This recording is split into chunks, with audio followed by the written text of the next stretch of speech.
Buenos días para todos.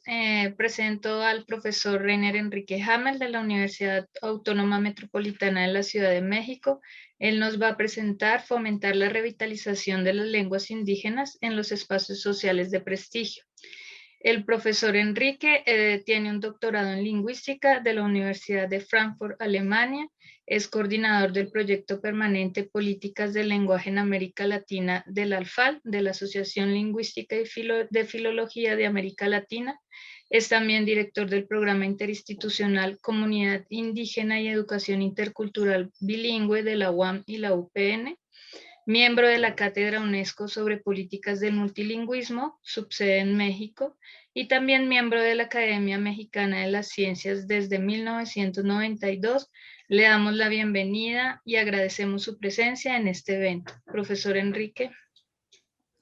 Buenos días a todas y todos en este evento en el muy querido Instituto Karel Cuervo. Quisiera agradecerle a su directora que acaba de hablar, a la doctora Carmen Millán, esta invitación, que me honra mucho, y a todos los demás que estamos aquí. También agradecerle a Yate Andrea, que ahora nos presenta y quien organizó todo este evento con mucho profesionalismo y mucha amabilidad. Y quisiera felicitarles por el programa que han armado, que me parece sumamente interesante y que tiene además la característica de integrar América Latina. ¿No? Tenemos casi la mitad de expositoras y expositores del Brasil, ¿no? Que es un país con el cual Hispanoamérica ha vivido durante muchos siglos a costas, como dicen en portugués, de espalda. Así como Portugal y España han vivido y quizás hasta la fecha sigan viviendo un poco de espalda. Agradezco también la invitación como cátedra UNESCO, ya lo mencionó, políticas lingüísticas para el multilingüismo. De hecho, somos 4 personas aquí en el programa que pertenecemos a la cátedra, todas grandes amigas. Sabine Gorowitz de la Universidad de Brasilia, Rosângela Morello, quien hablará el lunes, y también Ananda Machado de la Universidad de Roraima en el noroeste brasileño. También nos une a nosotros tres, Sabine Gorowitz, Rosângela Morello y a mí, que somos parte del proyecto Políticas del Lenguaje en Latinoamérica, del ALFAL, y particularmente en un organismo o un grupo de trabajo que se llama PLICIS, o sea, Políticas del Lenguaje en las Ciencias y la Educación Superior. Así que tenemos varias características. Y también por ahí está nuestra amiga Ángela Erazo. Tengo por ahí la intuición o algún chisme que escuché que ella hizo el puente entre la cátedra y el instituto, y también el puente entre Brasil y Colombia o Hispanoamérica, lo que siempre ella hace. Entonces vamos a empezar con lo que yo tengo que decir. Entonces, pues todo esto ya se ha dicho. Estamos aquí con varios grupos de trabajo, pues la Cátedra UNESCO y el grupo de PLICIS, colectivamente representado. Y pues hoy y cada 21 de febrero festejamos el Día de la Lengua Materna. Bueno, esto de la lengua materna es hasta cierto punto un eufemismo, porque no creo que el 21 de febrero los más o menos 280 millones de ciudadanos estadounidenses que tienen como lengua materna el inglés lo estén festejando. Es un día de festejo de las lenguas minoritarias, amenazadas o como quiera llamarse. Y cuando hablamos de lengua materna, usamos un término de mucha fuerza simbólica, de mucho peso, y de mucha resonancia, y es inevitable que esa palabra, que ese concepto nos lleve a algo también muy importante y mucho más importante en la América Latina, que es el Día de las Madres. El 10 de mayo en México, no sé si en todos los demás países, porque eso lo varía. Y bueno, ¿qué hacemos el Día de las Madres? El Día de las Madres, pues sacamos a nuestra vieja madrecita de su departamento donde viva o del asilo, la paseamos por la ciudad, le damos besos y muchos regalos, le decimos que la queremos mucho, organizamos una gran comida y cuando ya llega la noche la volvemos a encerrar donde la teníamos para que el próximo año la volvamos a sacar. Bueno, esa realidad que no tiene que ser así, esperemos que no se traslade al Día de las Lenguas Maternas, que nada más las saquemos a festejar un día al año y por el resto que ahí se las arreglen solas. Como por ejemplo fue el evento de la clausura mundial del Año de las Lenguas Indígenas que tuvo lugar en México a comienzos del año pasado. Aquí vemos a la directora general de la UNESCO, ¿no?, en algo que se llama un evento de alto nivel. Ahí estaban pues personalidades como Yacitla Aparicio, mujer zapoteca y además ganadora de un Oscar en Hollywood por la película en la que participó, Roma, que es ya muy famosa y muy conocida, una embajadora de la UNESCO por las lenguas y además famosa en su actuación y en su vida. Aquí tenemos funcionarios indígenas mexicanos, también de alto nivel, que ahí festejan las lenguas indígenas. Y pues aquí también en la ONU, en otros eventos, están y todo el mundo feliz y sonriendo. Y hasta se hacen stickers y otras cosas para festejar las lenguas indígenas o las lenguas maternas en algún momento. Y se festeja y se brinda con una copa de champaña en la mano por el bienestar de las lenguas indígenas y de los pueblos indígenas en su conjunto. La pregunta que tenemos que hacernos, bueno, ¿y qué pasa entre un 21 de febrero y el próximo? Ahí descansamos todos, festejamos otras cosas. ¿Qué pasa con la vida cotidiana de los pueblos indígenas en la ciudad, en el campo, en tantos lugares? Y yo creo que nosotros que trabajamos en esos temas, junto con representantes indígenas, pueblos indígenas, pues no debemos nada más ir de un festejo a otro, sino ocuparnos con mucha fuerza qué pasa en la vida cotidiana de los hablantes de lenguas indígenas en estos tiempos. Hay que preguntarse cómo es posible que teniendo una legislación avanzada de protección de las lenguas en muchos de nuestros países, hubo avances muy importantes en los últimos 30 años, hay una mayor visibilidad, sin lugar a duda, hay materiales de educación y de promoción y de conocimiento de las lenguas indígenas, pero ¿por qué siguen perdiéndose, abandonándose las lenguas indígenas a un paso tan acelerado como desgraciadamente ocurre en no solamente el continente latinoamericano, sino en el mundo entero, con algunas muy importantes excepciones, pero la tendencia mundial es innegable? Bueno, los factores que propician el desplazamiento son conocidos hace mucho tiempo, son básicamente 5 factores: el número de los miembros de un pueblo, un pueblo que tiene menos de 10,000 habitantes en muchas partes del mundo ya es un pueblo cuya lengua está en riesgo, simplemente por el número. Eso no es así en la zona amazónica, donde hay pueblos mucho más pequeños, o sea, de menos miembros, que sobreviven largos tiempos. El nivel económico, la intensidad de contacto e integración a la sociedad envolvente, y también muy importante el nivel de organización y de vitalidad etnolingüística.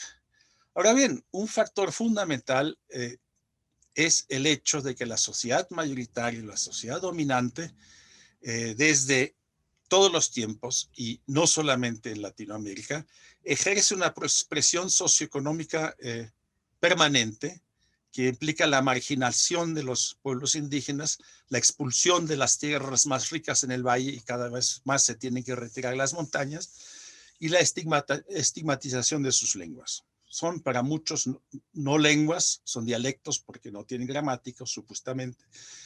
No sirven ni para la educación ni para la vida moderna. Todo esto es falso de todas falsedades, pero es muy difícil convencer a la población general y también a la población indígena de que esto no necesariamente es así. Entonces, lo que para mí, en más de 40 años de trabajar con pueblos indígenas, he visto una y otra vez, es que las estrategias y las prácticas de preservación, de desarrollo, de revitalización, no pueden quedarse en lo bonito de las lenguas indígenas, en lo que siempre se repite, que con cada lengua que se pierde un tesoro humano, digamos, irrepetible. Eso es cierto, o es parcialmente cierto, pero eso al final, ¿a quién lo va a motivar? Sobre todo cuando se escucha una y otra vez, una suerte de lamento, pero que no está acompañado de otras acciones importantes. Por eso es importante, creo, pensar que lo que va a mantener las lenguas indígenas vivas, en la medida que eso pueda y vaya a ocurrir, es si los pueblos indígenas logran un fortalecimiento de la funcionalidad comunicativa, es decir, que funcionen en situaciones relevantes como un medio eficaz de comunicación y también de identificación. Tiene que ser, y eso está plasmado en los derechos lingüísticos en cualquier parte del mundo donde se formularon, tiene que ser posible identificarse con su propia lengua materna sin ser discriminado y en forma positiva. Y esto pasa también por revertir el hecho que las lenguas indígenas en general se ubican en espacios de bajo prestigio. Es la lengua de la casa, la lengua de la comunidad, pero los lugares de desprestigio son otros. Y esos están reservados históricamente, se supone, a las lenguas altas, al español en nuestro caso y al portugués en el Brasil. Es decir, tenemos que pensar qué valor de uso tiene la lengua indígena, pero también qué valor de cambio. ¿En qué lugar puede ser de prestigio saber una lengua indígena? Entonces, hay ciertos espacios claves donde tenemos que pensar qué pasa con las lenguas indígenas. Son los espacios tradicionales, organización familiar y comunal, el momento que una comunidad deja de hablar su lengua, y más importante o más central, el momento que se interrumpe la transmisión intergeneracional de padres a hijos de esa lengua, está amenazada esa lengua. Pero hay otros espacios que son de prestigio público, desde la comunidad pequeña hasta la ciudad, que es la educación. Es un gran campo de lucha por crear más espacios, por crear condiciones para que los pueblos indígenas puedan apropiarse de esa institución. Es el aparato de justicia que hoy en todos nuestros países los ciudadanos indígenas tienen el derecho a un traductor, pero eso no es suficiente, ¿no? Porque la desigualdad no es solamente la lengua de tener un traductor, son, digamos, el desconocimiento y la gran distancia con el discurso jurídico. Son también los modelos culturales que están detrás de los distintos sistemas jurídicos. De modo que, afortunadamente, en muchos de nuestros países ya tenemos juzgados indígenas donde se hace justicia de acuerdo a lo que antes llamábamos usos y costumbres o derecho consuetudinario. Hoy lo llamamos sistemas de justicia indígena porque sus sistemas son igual de sistemáticos que el derecho romano. Y hay otros espacios nuevos y atractivos en muchos sentidos que tiene que ver en parte, por lo menos, con la gran migración de ciudadanos indígenas hacia las grandes ciudades de nuestros países, en particular las capitales, de modo que en la mayoría de los países ya hay una mayoría de población indígena que vive en ciudades y no en sus comunidades de origen. Son nuevas formas lúdicas, musicales, el rap indígena, el uso de todos los aparatos digitales. Eso es algo muy importante y ahí se van creando nuevas formas de lengua, en general, del español o del inglés o del alemán, pero también en el uso de los hablantes de lenguas indígenas, de estos nuevos instrumentos de textear unos con los otros. Y no hay que olvidar un campo fundamental, es el de la resistencia y las luchas. Si las lenguas indígenas, en su sentido amplio, como modelos culturales, como estructuras discursivas también, contribuyen a organizar la resistencia y la lucha contra muchos factores que, no muchos, unos pocos factores en realidad que hoy ponen en peligro la sobrevivencia de los pueblos indígenas, entonces sí tendrán una mayor posibilidad de sobrevivencia.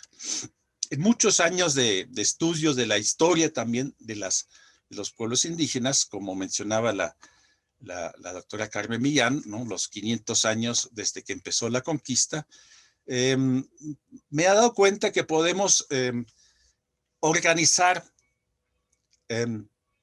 las distintas orientaciones o actitudes hacia las políticas lingüísticas, las ideologías lingüísticas, las ideologías sobre las políticas lingüísticas, en tres grandes rubros que son a la vez etapas históricas en la mayoría de los países nuestros, pero son también orientaciones que coexisten y entran en conflictos unos con las otras. Está la orientación del monoculturalismo, monolingüismo, que niega la existencia siquiera de indígenas. Aquí no hay indios, como decían en la Argentina ya de la República del siglo XIX y en otros países. En Brasil igual, el apagamiento, como dicen en portugués, el borrar a los indígenas de la imagen de la construcción del Estado Nacional propio. Después tenemos otra orientación que quisiera llamar multiculturalismo y multilingüismo, que es el reconocimiento de la existencia de los pueblos indígenas, de sus lenguas, incluso los derechos que tienen, pero con una orientación, digamos, negativa, la multiplicidad como un problema. Hay tantas lenguas indígenas, ¿qué hacemos con tantas lenguas y cómo vamos a hacer materiales educativos, etcétera? ¿No?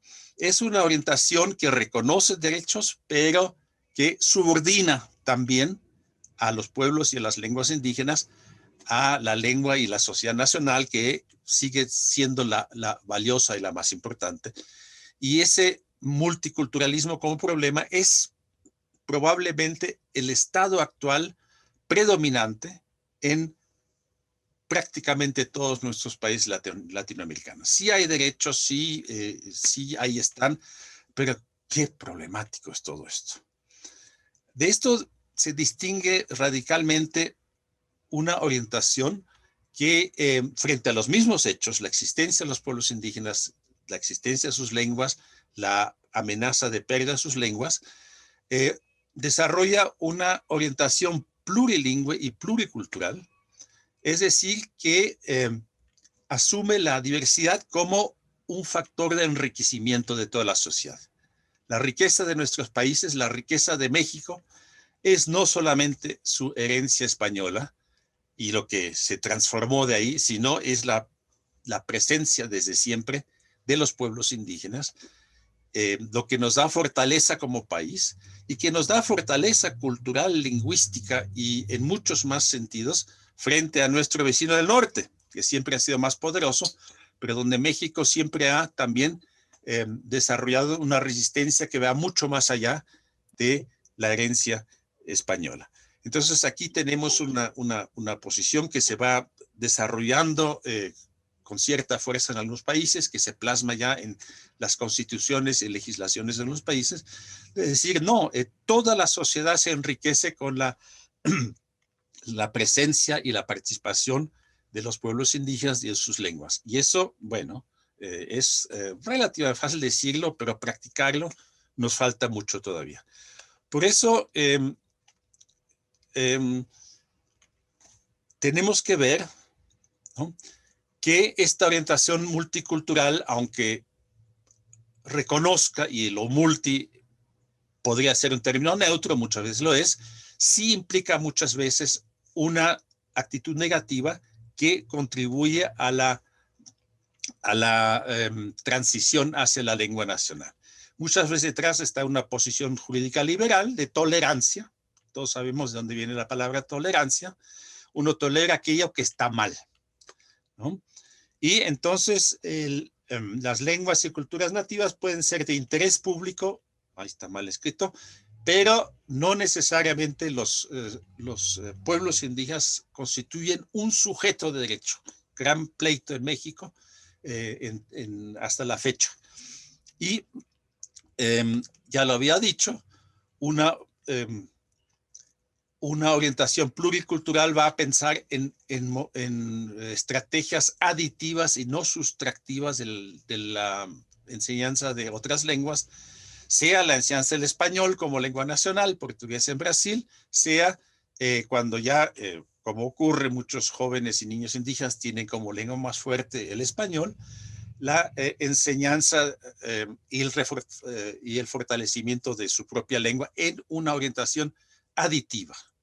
La nueva lengua que se aprende, la lengua dominante, no tiene por qué desplazar la lengua propia, como muchas veces ocurre en nuestros países, como ocurre en Estados Unidos con la educación bilingüe, con el español, el chino y otras lenguas, donde esas asimetrías muchas veces se transforman en un acelerado proceso de pérdida de estas lenguas. Entonces, hoy en día en América Latina creo que podemos y tenemos que hacer la pregunta, ¿cómo podemos pasar de una visión todavía presente, todavía diría yo dominante, aunque quizás no siempre en el discurso público, de multiculturalidad como problema, a la diversidad como un problema, a una visión de pluriculturalidad como perspectiva de enriquecimiento, que la diversidad es un recurso para la sociedad en su conjunto.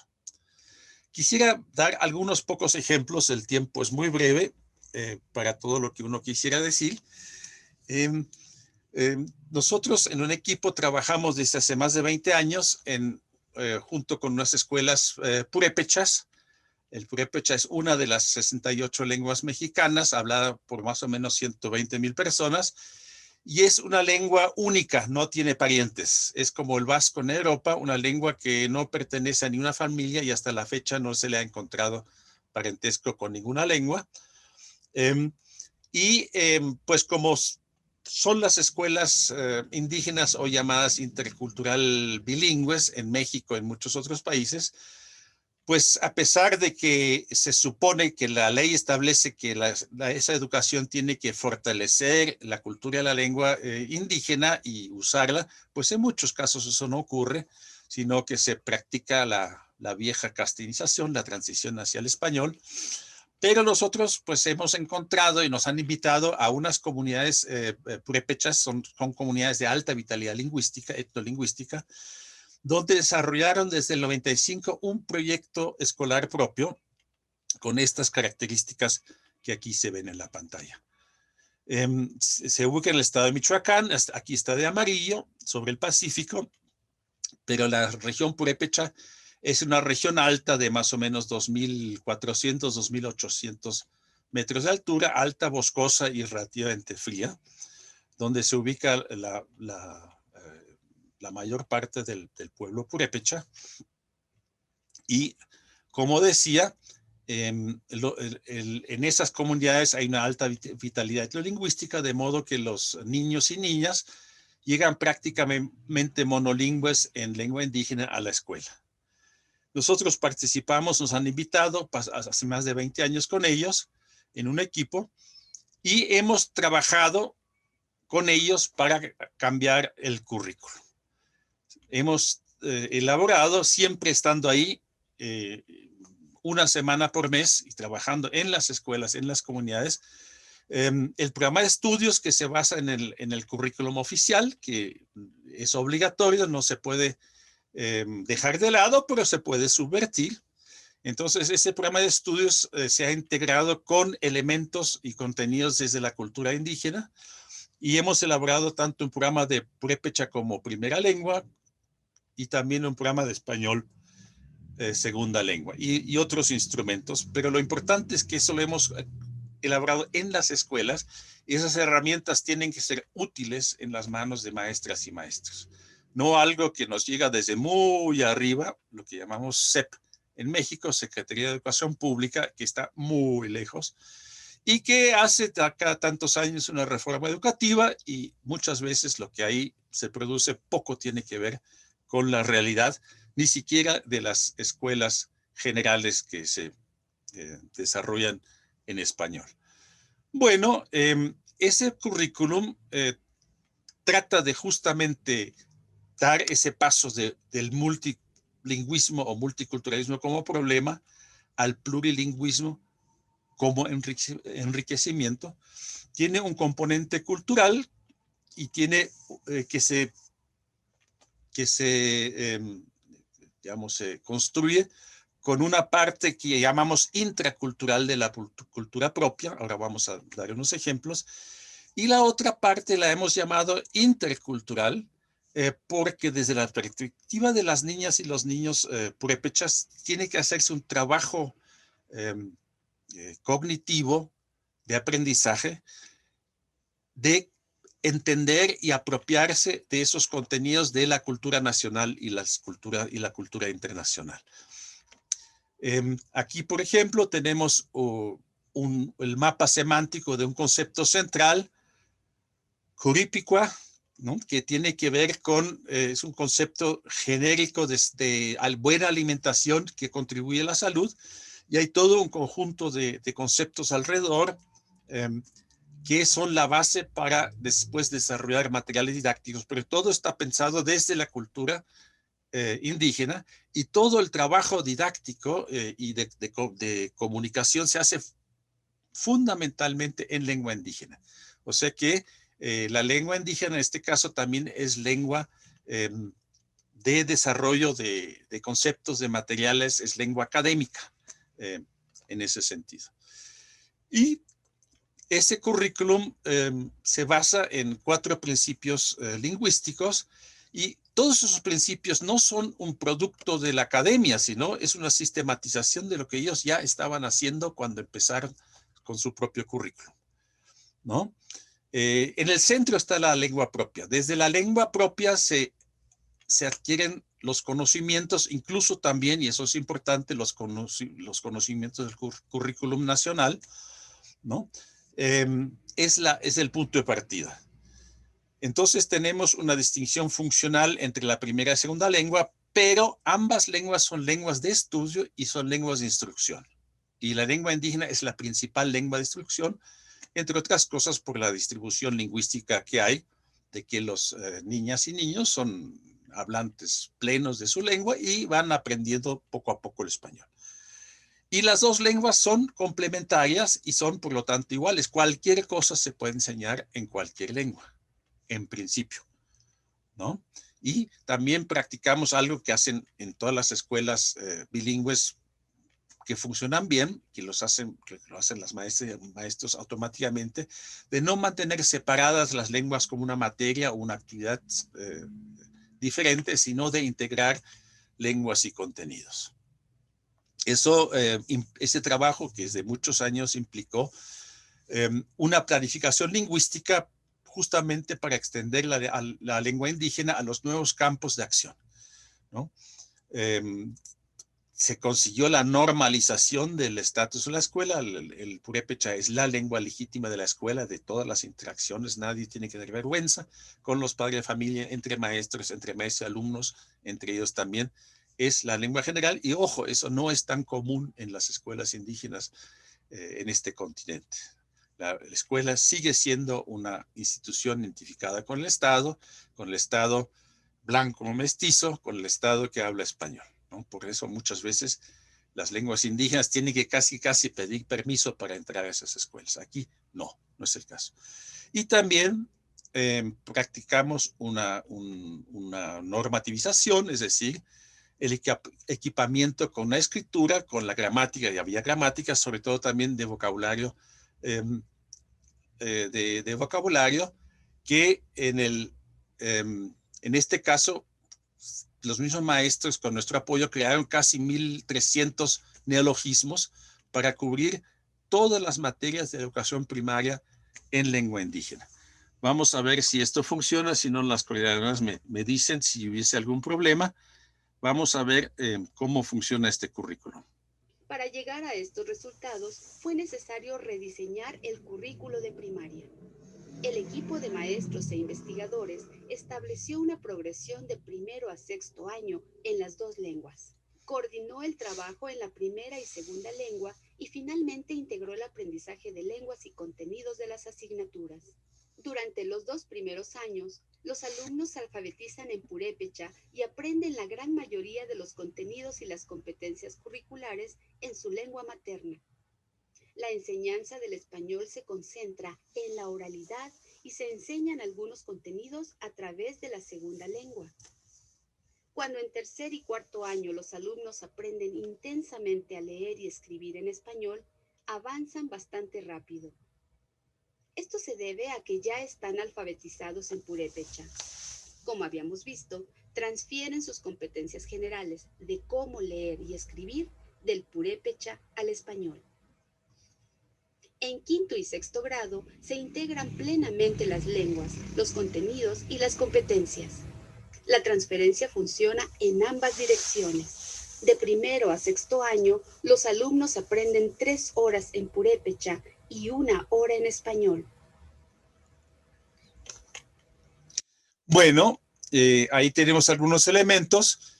Lo que aquí viene ya lo había dicho, el equipamiento de la lengua, los contenidos interculturales, la alfabetización.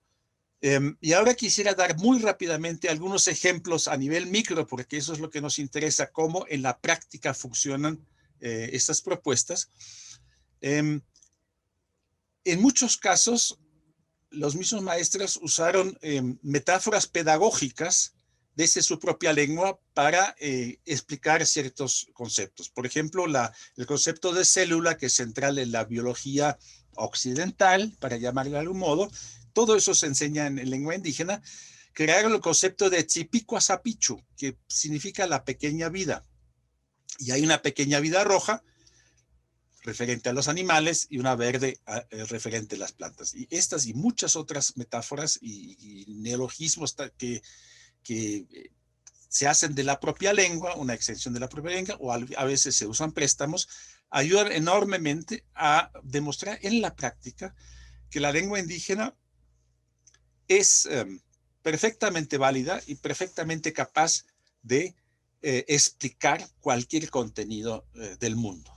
Y en otros casos se ha hecho todo un trabajo con nuestras investigadores purépechas sobre el territorio, que es un tema central. Incluso ya la traducción territorio no corresponde a lo que quiere decir en purépecha, ¿no? Huchari y Cheri es, por ejemplo, nuestro territorio, no cualquier territorio, es nuestra región. Ahí en la vecindad inmediata son 12 comunidades que forman un todo con una cabecera, ¿no?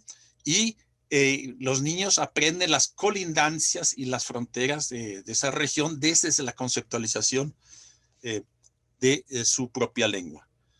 Y pues eso es muy importante porque así se activan los conceptos propios de territorio y, como veremos más adelante, es un factor fundamental en lo que hoy son las grandes luchas por los territorios que vemos en toda América Latina y también, y con mucha prominencia, en Colombia.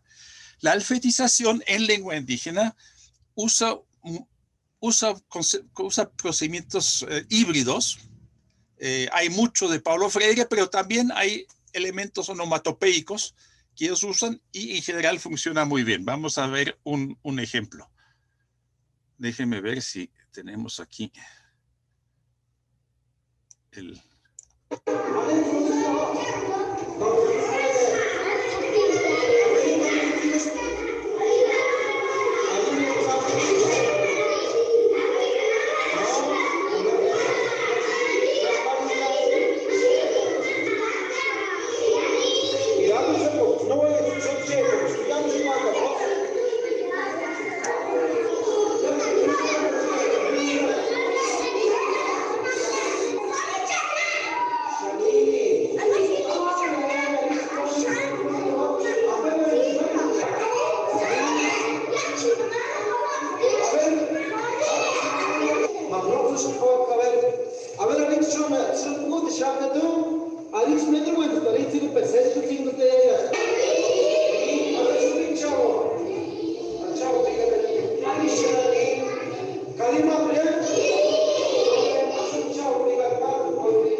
Bueno, esto es bastante universal. Creo que cualquiera puede reconocer hasta su propia infancia aquí. Lo que llamó la atención a nuestros estudiantes urbanos con que llegamos ahí a hacer trabajo de campo es que estaban muy sorprendidos de la enorme libertad que reina en esas aulas y que tiene mucho que ver con la cultura purépecha, porque hay un enorme respeto a las otras personas, incluyendo a las niñas y a los niños en general. Entonces funcionan con mucha libertad, y lo que vemos aquí, que es muy importante, es que el alfabeto normal y el aprendizaje normal es en mi lengua. Después van a ver que el español tiene algunas letras distintas, pero lo normal, lo legítimo, es mi lengua. Y en muchos contextos indígenas es al revés. La lengua legítima es el español. Y la mía también se puede escribir. Y aquí no, aquí es al revés. El territorio, no tengo mucho tiempo de entrar a los detalles, como esta lengua, que es una lengua aglutinante con una morfología endemoniadamente compleja, construye los distintos componentes para señalar semánticamente distintas conceptualizaciones del territorio, tanto los límites, la extensión y los diferentes usos que se dan al territorio. El territorio en esa zona es el bosque principalmente, el principal recurso natural que tienen, y eso se expresa en sus conceptualizaciones y eso entra directamente al currículo. Un caso muy interesante es que algunas maestras y maestros dentro de ese currículum han activado ciertas propiedades de la lengua propia, por ejemplo, de que existen clasificadores de forma, lo largo, lo plano y lo redondo. No se puede decir un sustantivo solo, siempre tiene que tener su marca de forma. Un plátano tiene que ser plátano redondo. Y eso les ha ayudado de una manera genial a aprender con más facilidad el tema de las matemáticas occidentales, que son las fracciones. Cómo dividir, cómo romper algo más grande que sea en sus partes. Y eso es conocido por los expertos en matemáticas educativas, que las fracciones son un dolor de cabeza, son algo bastante difícil de aprender en cualquier contexto. Y aquí justamente hay características de la lengua propia perdón, que ayudan a enseñar las matemáticas occidentales en la lengua indígena. Vamos a ver un pequeño detalle aquí.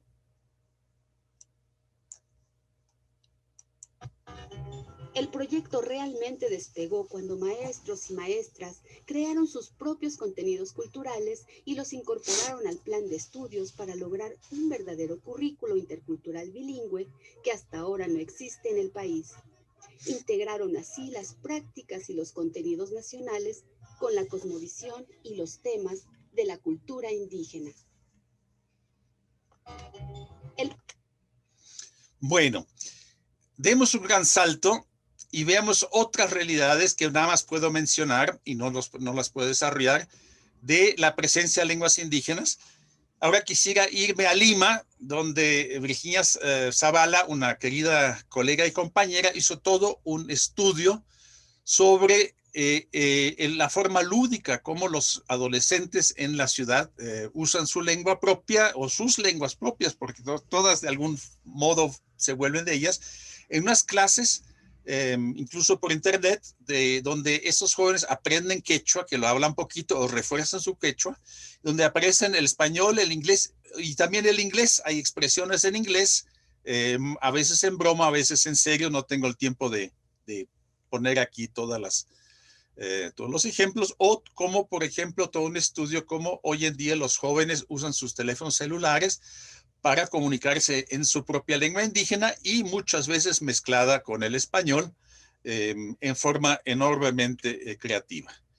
Bueno, un punto es hoy en día la lucha de muchos pueblos indígenas en contra de la invasión de sus territorios y particularmente en contra de las concesiones mineras que nuestros gobiernos neoliberales en general han dado a compañías nacionales extranjeras en territorios indígenas.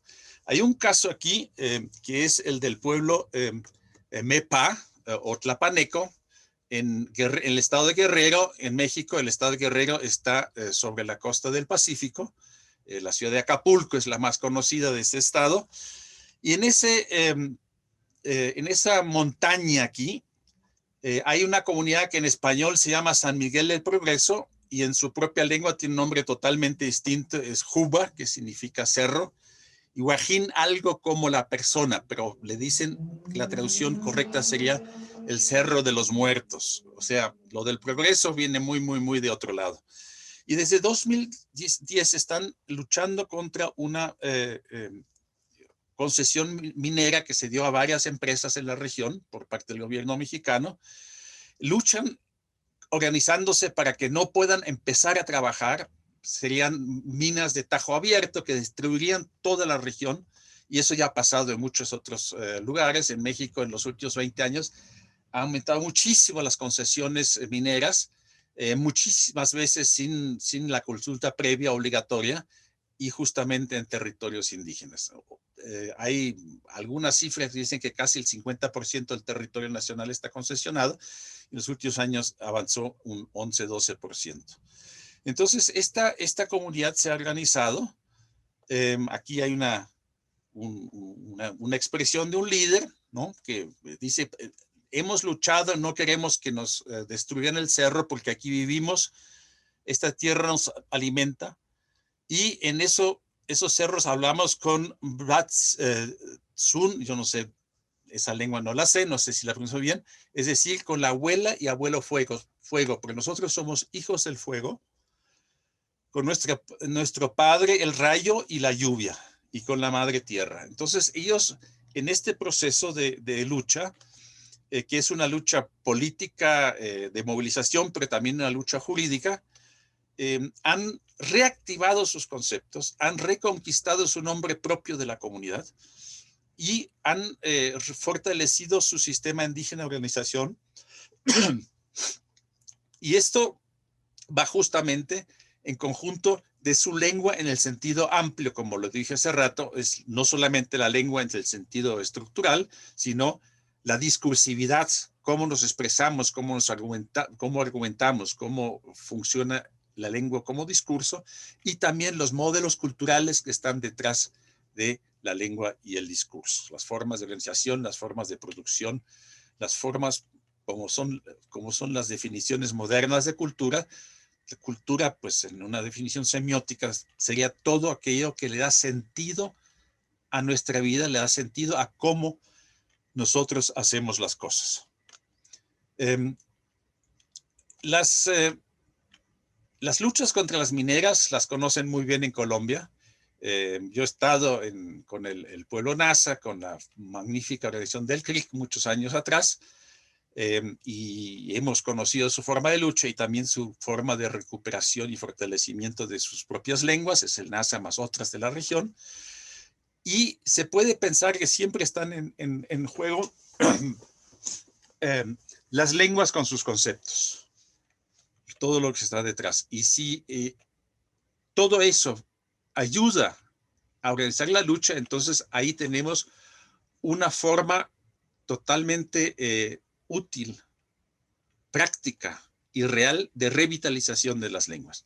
Lo que no quita que en algunos contextos, como algunos municipios autónomos en México, en zonas indígenas, donde las lenguas indígenas ya están muy desplazadas, pues es también el español que se apropian, pero desde su cultura, desde sus conceptos, y revitalizan su ser indígena, incluso también en español, como ocurre en muchos contextos. Por eso hay que superar ese purismo, o es lengua indígena o es español, y ojalá no se mezclan, eso es totalmente irreal, ¿no?, en el contexto de los pueblos indígenas de hoy. Entonces, para concluir, lo que es importante es desarrollar una perspectiva y una orientación plurilingüe y pluricultural en los pueblos indígenas. Eso lo tienen que hacer ellos, lo podemos apoyar, ¿verdad? Pero sobre todo en la sociedad nacional, ¿no? Y los espacios no son los únicos, pero los más importantes son tanto los tradicionales, los de prestigio público y de organización pública, dos espacios transterritoriales urbanos de muchos tipos, y los de lucha y resistencia. Y entonces podríamos decir que es en estos espacios que es importante que se fortalezca la lucha, pero como vemos en toda la resistencia contra las mineras, si la sociedad mayoritaria no cambia, si no cambia de orientación, pero también si no cambiamos en esos países de modelo económico y de modelo político, va a ser muy difícil que sean fructíferos estos avances. Entonces yo quisiera pensar que quizás el 21 de febrero del próximo año 22, podríamos llamarlo Día de las Luchas y de las Lenguas Indígenas. Como todas estas luchas de distintos pueblos que vemos aquí, ¿no? Y yo quisiera esperar que la UNESCO, pero también nuestra cátedra UNESCO, no se limite a grandes rituales y festejos de alto nivel, sino que participe y ayude en estas luchas, que son luchas educativas, luchas contra el despojo y son luchas por la preservación y la conquista de espacios y legitimidad de los pueblos indígenas. Justamente para llegar a una América Latina plurilingüe y pluricultural. Muchas gracias.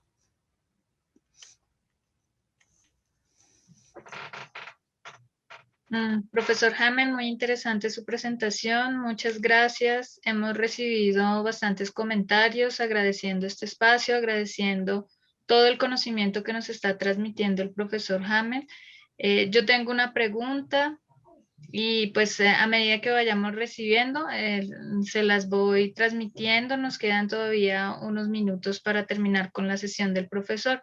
Y es si este modelo de educación bilingüe intercultural que nos muestra para esta comunidad en particular, ¿el profesor conoce alguna experiencia que se haya aplicado en otras comunidades que de pronto esta apropiación de la lengua no la tengan tan viva y tan revitalizada, sino en una que la tengan un poco menos, con menos estatus, menos revitalización?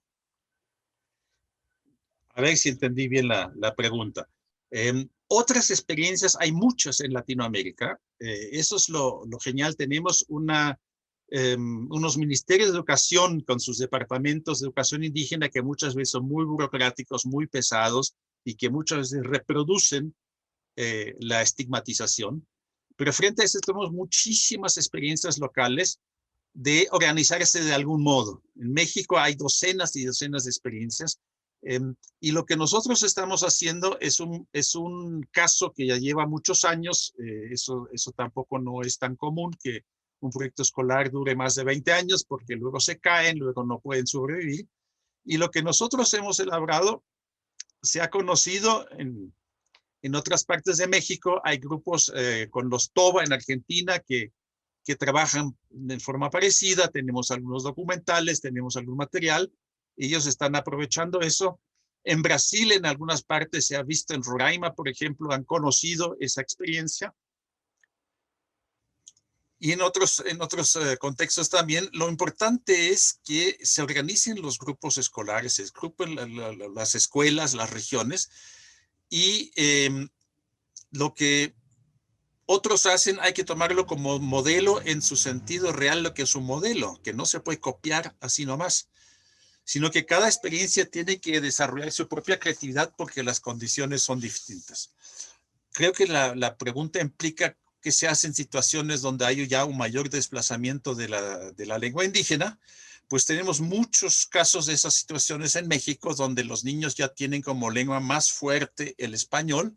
Entonces, incluso los maestros indígenas formados en el sistema magisterial mexicano, que es revolucionario, institucional y todo, pero bastante antiindígena, pues bueno, y aquí ya todos los niños hablan español, aquí ya no hay problema, ¿no? Aquí ya no hay problema. Ahí vemos la ideología esta de la diversidad como problema.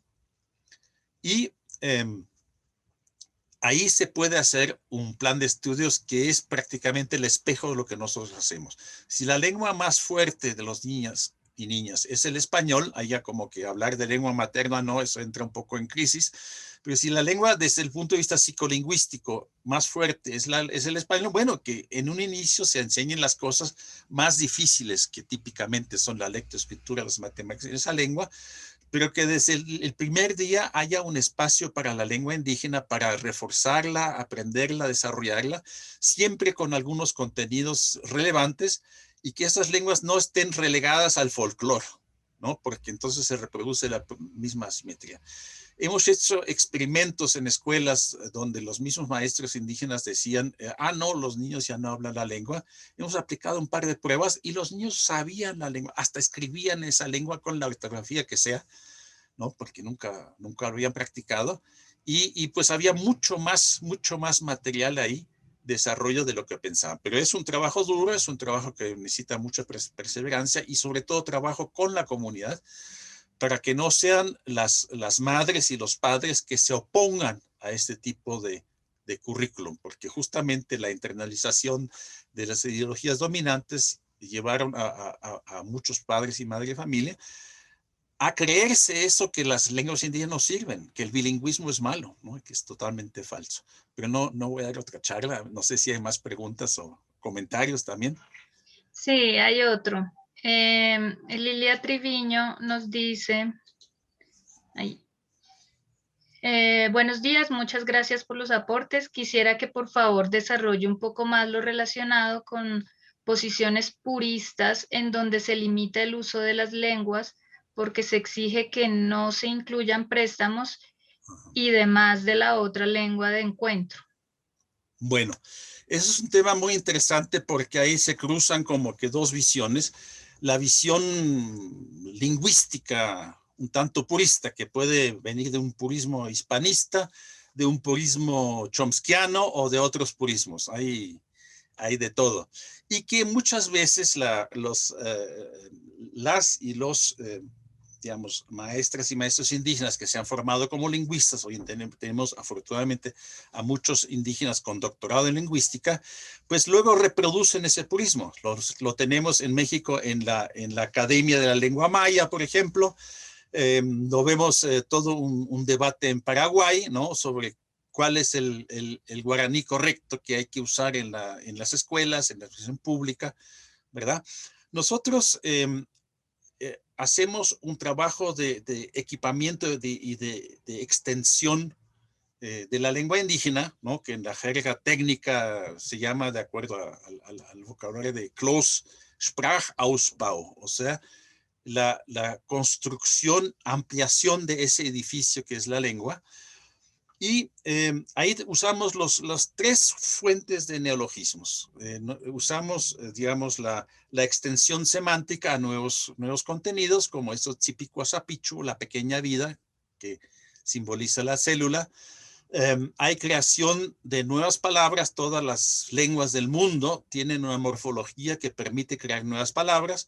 En español se creó hace no más de unos 20 años el concepto de colonialidad, cuando ya teníamos colonialismo, justamente porque se quería nombrar algo que entra en el foco de interés.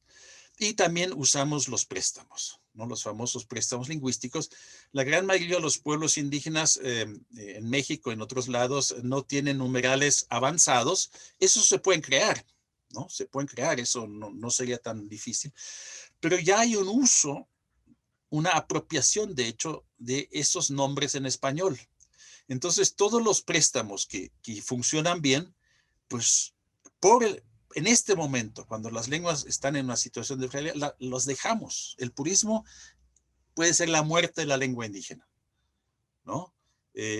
Así como realmente habla la gente, eso hay que apoyarlo, desarrollarlo, y más adelante podemos, por ejemplo, sustituir algunas palabras en préstamos que cuando funcionan bien es una apropiación.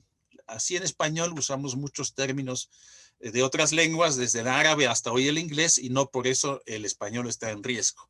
Eso es una visión muy equivocada. Y muchas veces el pleito entre puristas, también el pleito por los alfabetos, ¿no? Es algo que puede, digamos, perjudicar muy seriamente el trabajo real de la extensión del uso natural y extensivo de las lenguas. Esa es mi posición. Entonces, yo tengo muchos debates con personas que practican o se orientan por esos purismos. Ojo, las lenguas cambian todas, cambian a diario. Los intentos de limpiar el francés de palabras del inglés, no hubo varias legislaciones, han fracasado rotundamente. Ni siquiera el francés, un país tan nacionalista y tan consciente de su lengua. Entonces, esa es mi posición. Gracias, profesor. Hay otra pregunta de Omar García. Dice, ¿existe la posibilidad de facilitar la oportunidad de aprender lenguas indígenas a los hablantes de español? ¿O funciona como en Guatemala, donde por lo general es para que el bilingüismo sea para las poblaciones indígenas para asegurar que todos aprendan español? Sí, el gran sociólogo del lenguaje Fishman una vez habló de la carga del bilingüismo que está principalmente sobre la espalda de los indígenas y no de los mestizos o blancos, ¿no?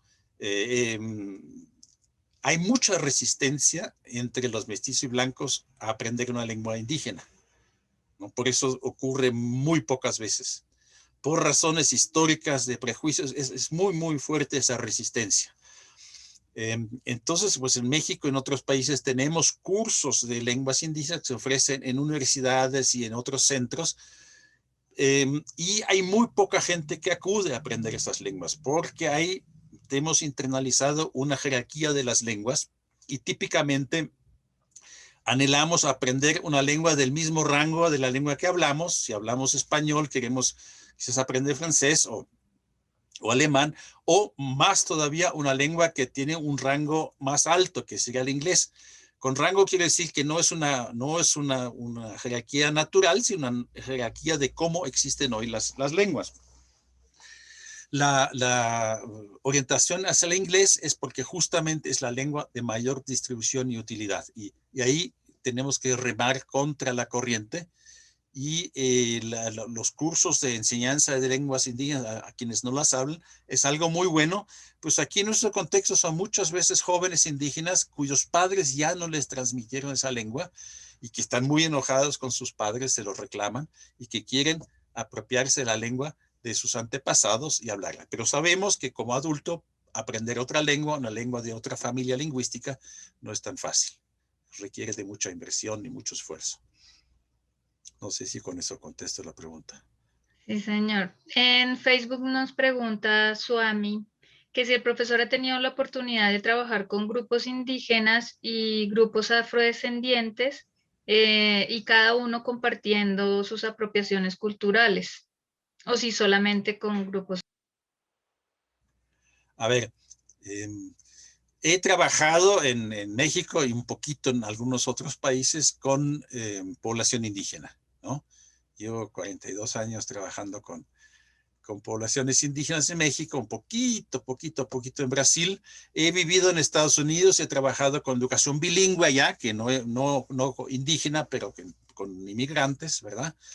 No he trabajado con afrodescendientes en México, hay unas zonas de presencia de afrodescendencia muy fuerte, pero simplemente porque he estado haciendo otras cosas, estoy consciente del trabajo que existe con los afrodescendientes y también estoy consciente con la gran importancia que tiene el tema afrodescendiente en Colombia.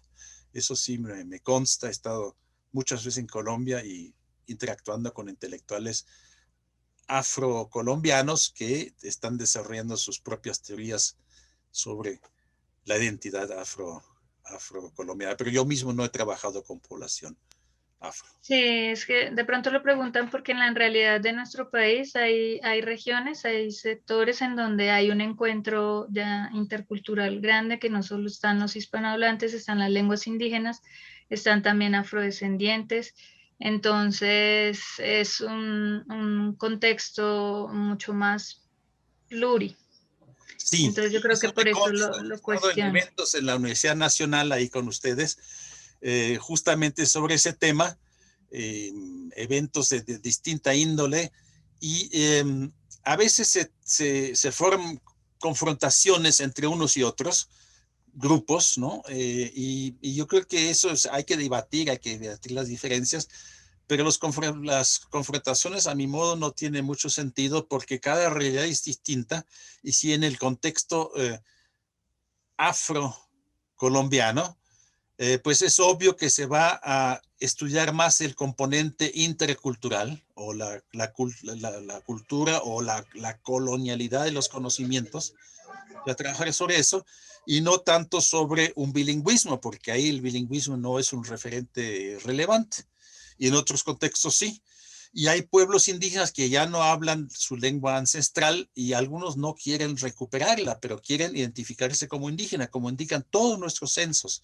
Todos nuestros censos tienen una enorme discrepancia entre quienes se identifican con algún pueblo indígena y quienes hablan lengua indígena. En México hay casi 25 millones que se identifican con un pueblo indígena y 7 millones que hablen una lengua indígena. Entonces, eso es una realidad que hay que reconocerla. Entonces, cualquier dogma, pues no tiene sentido. Y lo que yo expuse es básicamente a partir de la situación de los pueblos indígenas en México, sobre todo aquellos donde hay una alta vitalidad etnolingüística, pero cualquier propuesta tiene que variarse de acuerdo con las condiciones, ¿no? Entonces yo he tenido muchos estímulos muy interesantes, teóricos, conceptuales, desde, digamos, las posiciones afro en Brasil, obviamente, y en Colombia también. No sé si con eso contesto.